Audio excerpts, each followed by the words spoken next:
मैं इस वक्त जो है 10 सर्कुलर रोड राबड़ी देवी के आवास के पास मौजूद हूं और अभी फिलहाल तस्वीर हम दिखाते हैं कि राबड़ी देवी के आवास पर पूरे तौर पे सन्नाटा है। लेकिन जैसा कि एक अन्य मार्ग में हलचलें बढ़ेगी थोड़ी देर में, यहाँ भी जो संभावना है कि हलचल थोड़ी तेज होगी, क्योंकि आज राज्यसभा के लिए आरजेडी भी है अपनी दावेदारी जो है वो ठोकेगी। और जो एक प्रबल नाम आ रहा है उसमें तेजस्वी यादव का भी नाम आ रहा है कि तेजस्वी यादव जो है वो राज्यसभा के लिए नामांकन कर सकते हैं। हालांकि कल देर शाम जो है दूसरा नाम जो है एडी सिंह यानी कि अमरिंदरधारी सिंह के नाम की भी चर्चा जो है वो तेजी से उभरी है।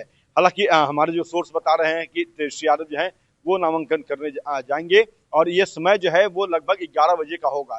तो हालांकि आज बिहार विधान मंडल परिषद में विधानसभा में जहां नामांकन होना है राज्यसभा के लिए, वहां पे मीडिया की एंट्री नहीं है। लेकिन जो आरजेडी के जो लोग हैं या फिर एनडीए घटक दल के जो प्रत्याशी होंगे हैं सभी जो है वहां पे नामांकन करने पहुंचेंगे। और 12 बजे के करीब में जो है अमित शाह केंद्रीय गृह मंत्री वो उनकी भी पटना आने की जो है वो जानकारी मिल रही है।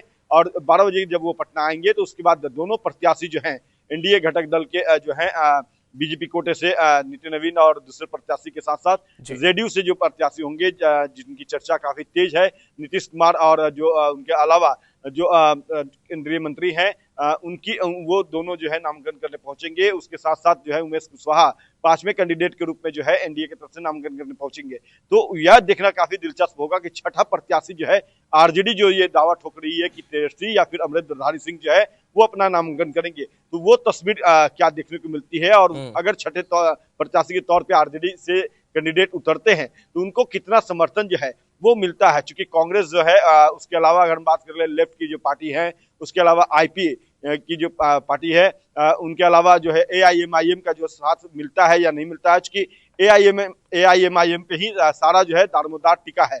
क्योंकि इनके पास अगर देखा जाए महागठबंधन के पास तो संख्या बल जो है वो उतनी पूरी नहीं हो रही है। अगर एआईएमआईएम का साथ नहीं मिलता तो ऐसे में नामांकन जो है वो शायद नहीं करने पहुंचे आरजेडी के प्रत्याशी। लेकिन आरजेडी जो है वो खुले तौर पे यह दावा कर रही है कि हमारे पास संख्या बल पर्याप्त है, हमारी बात हो चुकी है और उसी के आधार पर हम अपना नामांकन करने जाएंगे।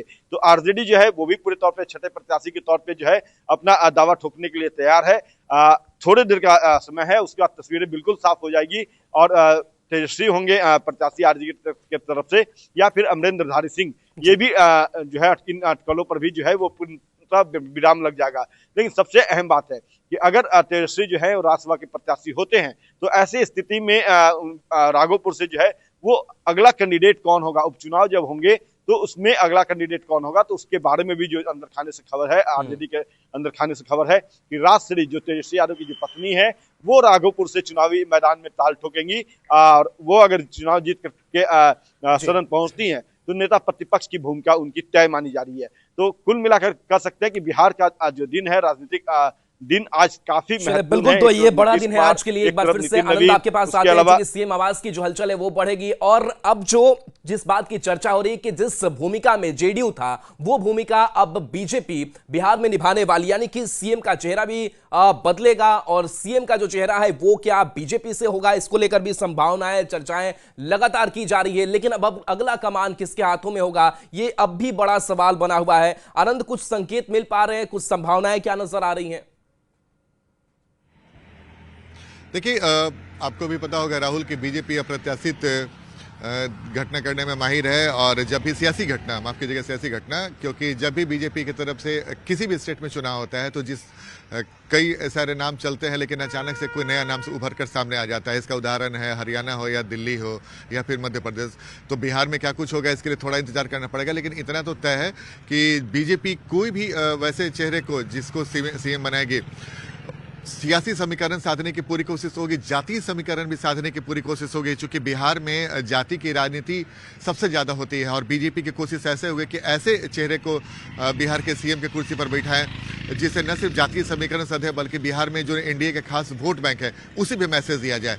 जाहिर तौर पर इस वक्त इस बार के चुनाव परिणाम में जिस तरीके से मैंडेट मिला 202 सीटों का, वो साधारण मैंडेट नहीं होता है।